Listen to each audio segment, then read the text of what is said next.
Бисмилла, қыздар, қалдарыңыз қалай? Бүгін сіздермен өте дәмді, бала-шағаңыз 5-ақ минутта тауысатын осындай әп-әдемі пончиктердің рецептісімен бөліспекшімін.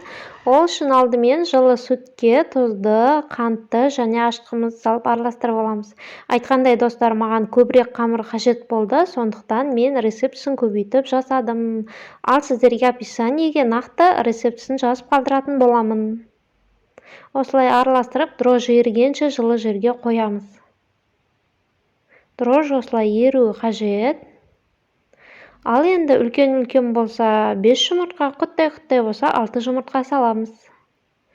Және жұмыртқалар толық араластырып аламыз, жұмыртқа араласқанша. Осылай араласуы қажет жұмыртқа. Ал енді ұнымыздың үстінен салып қамыр илейміз. Артық ұн қосудың мүлдем қажеті жоқ. Қолға жабысқан қамыр болады достар, сразу айтайын. Егер жақсылап илесеңіздер, басы осылай бірігеді. Илеп болғаннан соң барып, бөлме температурасындағы жұмсақ сармайды илеп қамырымызға сіңдіреміз. Тағы да айтайын, артық ұн, артық зат қоспаймыз. Егер жақсылап илесеңіздер, бұл сармайда өзі-ақ сіңіп кетеді. Шамалы күш салу керек қамырына.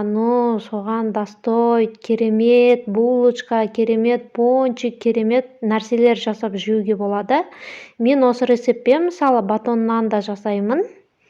Көтерілгеннен соң міндетті түрде бір қайтаруды ұмытпаңыздар. Прям күшті шығады. Универсальный тестта кез келген нәрседге өте әдемі болады.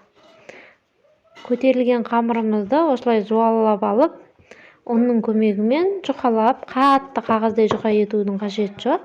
Орташалау етіп жайып аламыз.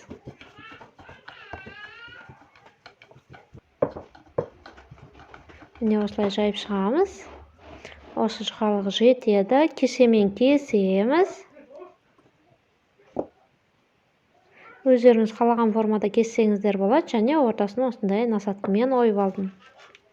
Мен видео түсіргеннен кейін осындай пергамент қағазға бәрін тізіп қойып шықтым.